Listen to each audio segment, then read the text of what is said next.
অম্পিনগরে আয়োজিত নির্বাচনী জনসভায় উপস্থিত ছিলেন মুখ্যমন্ত্রী প্রফেসর ডক্টর মানিক সাহা সহ অন্যান্য নেতৃত্ব। জনসভা শেষে বিভিন্ন দল থেকে করে মোট 427 জন ভোটার মুখ্যমন্ত্রীর হাত ধরে ভারতীয় জনতা পার্টিতে যোগদান করেন। সভায় বক্তব্য রাখতে গিয়ে মুখ্যমন্ত্রী বলেন, এতদিন জনজাতিদের ভুল বুঝিয়ে ঠকানো হয়েছে এবং এডিসিতে উন্নয়নের নামে লুটপাট হয়েছে।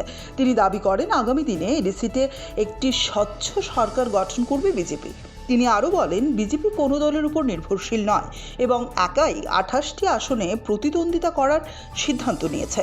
এদিনের সভায় অর্থমন্ত্রী প্রণজিৎ সিংহ রায় সহ অন্যান্য দলীয় নেতৃত্ব উপস্থিত ছিলেন। আমাদের জনজাতিদের যদি প্রকৃত উন্নয়ন করতে হয় তাহলে একমাত্র ওনারাই পারবেন। আজকে আপনারা ভাবুন, দেশের জন্য যে উন্নয়ন কে করছে, একটা চাইওয়ালা, আপনারা জানেন চাইওয়ালা আজকে বড় বড় ফ্যামিলির থেকে আসতেন। ইউপিএর সময় আপনারা দেখেছেন বড় বড় ফ্যামিলির ঠাট বাট আলাদা, কিন্তু দেশের কিছুই উন্নয়ন করতে পারেনি।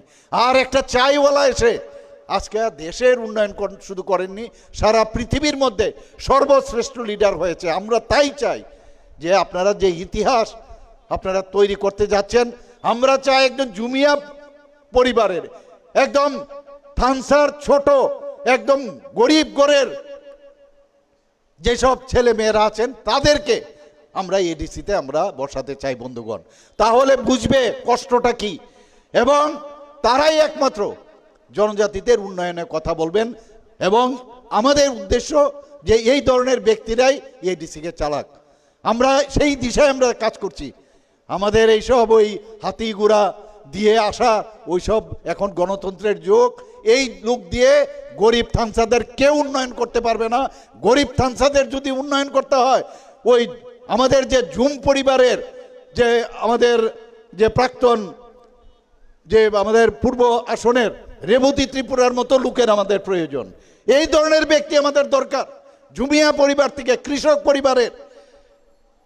তো এই ধরনের আমরা ব্যক্তিদের আমরা চাই যে আজকে আমরা এই ডিসিতে বসাতে। বন্ধুগণ, আজকে যখন আমরা ডিসিশন নিলাম, 28টা আসন আছে ডিসিতে, ছিল কিনা 28টা আসন বা আছে কিনা?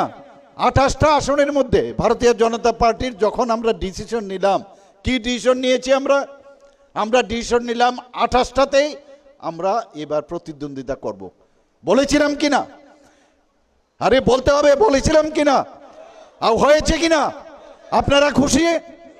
আর এইভাবে বললে হবে না, খুশি কিনা? কারণ এই যে কারোর উপর নির্ভরশীলতা, এই যে নির্ভর করে, এই যে লোকাল পার্টিদের উপর নির্ভর করে, আরে লোকাল পার্টির আছেটা কি? নিজের তো ক্ষমতা নেই, এলএম নেই, তারা তো এই ন্যাশনাল পার্টির বা সরকার দিল্লির উপরেই তাদের ভরসা। আমরা তো থাকতে চেয়েছি, আমরা চেয়েছি একসাথে চলা, কিন্তু খবরদারি করে আমাদের উপদেশ দেয়। মাননীয় প্রধানমন্ত্রীজি কি বলছেন এবার যখন অপারেশন সিন্দুরের কার্যক্রম করলেন, যে অ্যাকশন নিয়েছেন, উনি কি বললেন? We need partner, not preacher. উপদেশ দিতে আসবেন না আমাদেরকে,